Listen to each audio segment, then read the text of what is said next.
In every movie, there are people who are not noticed. They are paid to perform cool stunts, but each of them remains unknown. These people are called stuntmen.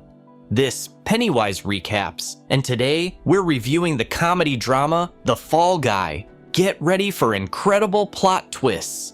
Colt is one of the stuntmen, and he is very much in love with Jody, who works as a cameraman. After the end of his shift, director Ryder calls Colt in to do a new take. He didn't like that Colt's face looked like a potato. But that day, everything did not go according to plan. 18 months later, Colt's life changed dramatically. Jody tried to support him, but he lacked the willpower and disappeared from her life. Or at least that's what he thought. Late one night, he got a call from producer Gail asking him to come back to the set, but he hung up and went to his new job at the cafe. One of the customers recognized him and called him the worst failure in the world. This was the last straw, and Colt began to think about Gail's offer, especially when he learned that Jody would be the new director. There were commercials with Tom Ryder everywhere in town. He is a real star who convinces fans that he personally performs all the stunts. Later, Colt arrived at the filming location. The team was scanning his face to overlay on Ryder's face in the future. Colt wondered why the new director hadn't come over to say hello yet, but he was distracted by the head stunt director, an old friend. He explained that Colt was going to have a car flip, which scared him because he didn't want to be embarrassed when he returned. The duo arrived at the beach. Colt touched the sand and didn't like its texture, so he wanted to postpone the stunt until after sunset. The stunt director was confident that Colt would succeed, but Colt didn't want to do anything because he thought he was jinxed. However, the disgrace in front of Jody was worse than death. During the recording, his theory was confirmed. The car kept bouncing because of the loose sand. He was ordered to drive as close to the camera as possible, but the braking distance was much longer than standard, and he broke the camera, then flipped over. Jody approached the new driver to introduce herself, not even realizing it was Colt. It turned out that she hadn't invited him to the shoot.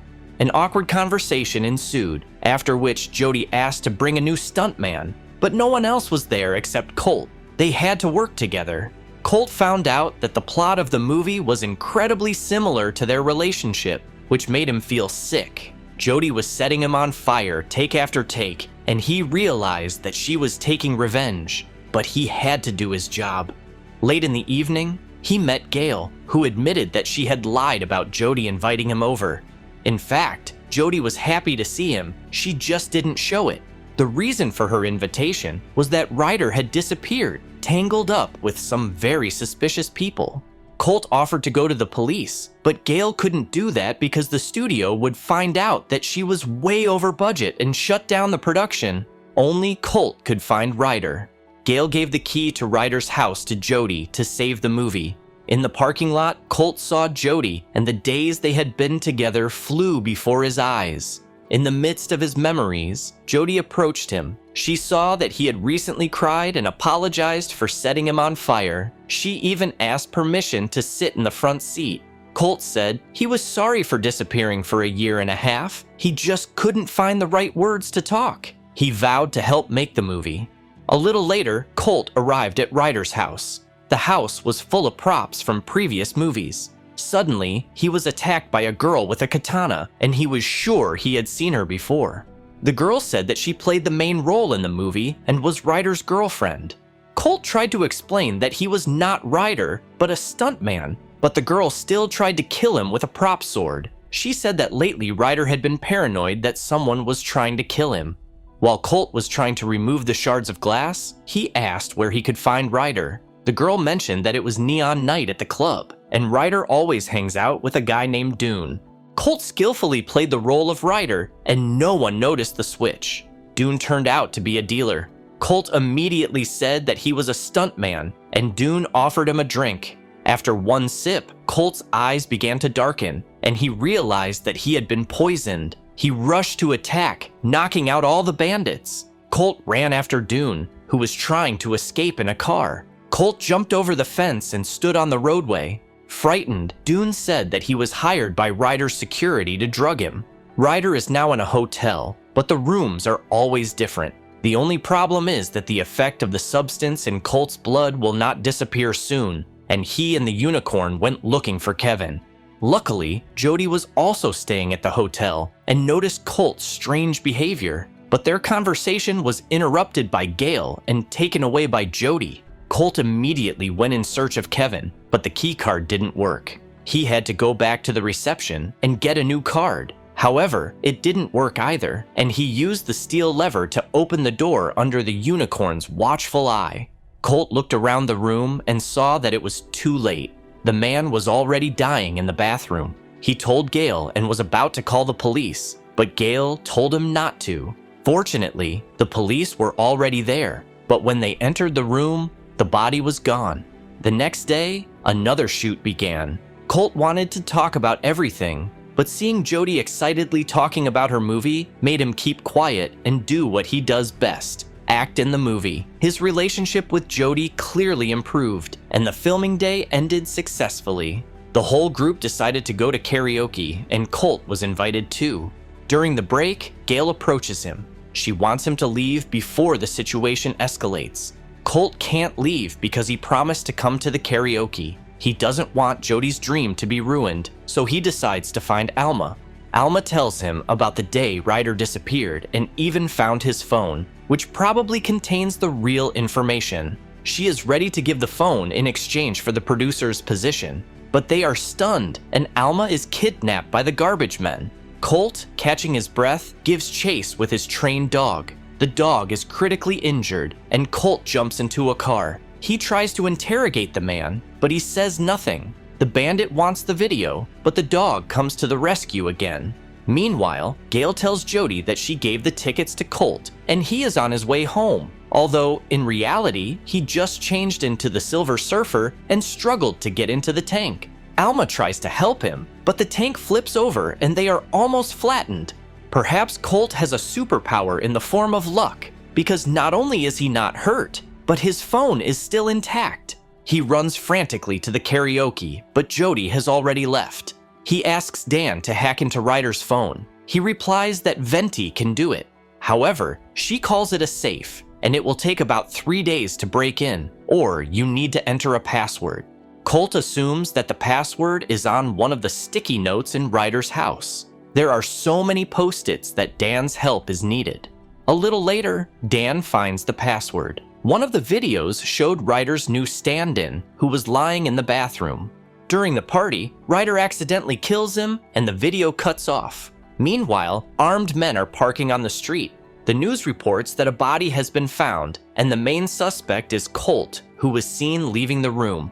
Colt tries to call Jody, but she doesn't notice the messages. The duo hears a strange sound, and they arm themselves and prepare for defense.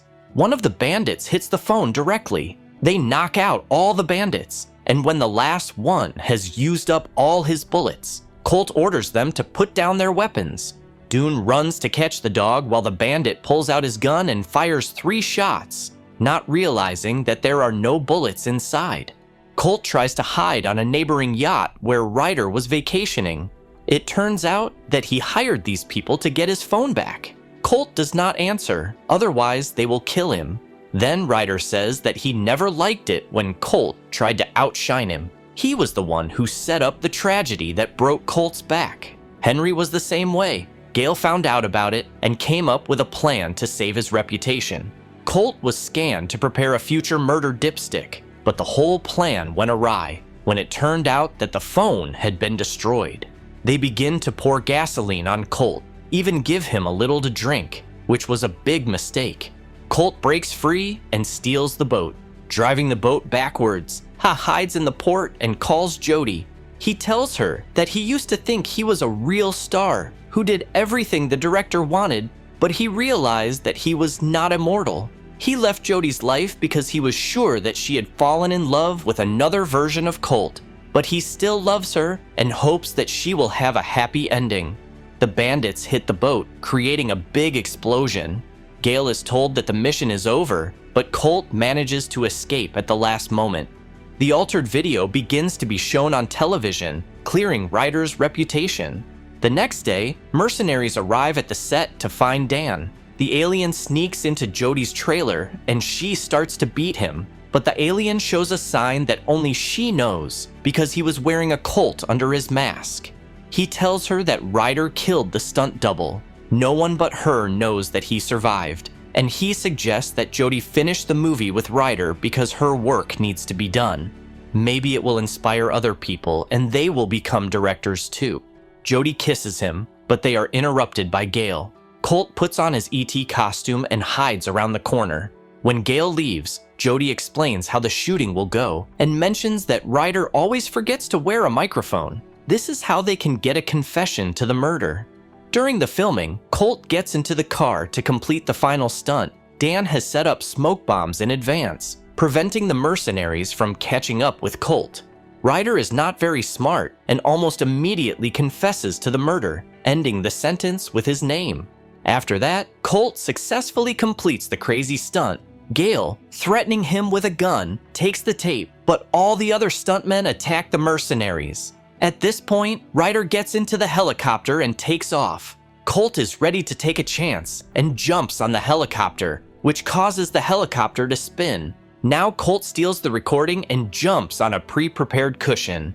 The movie ends with a scene where Aquaman replaces Ryder in the movie, and Colt and Jodi start a life together.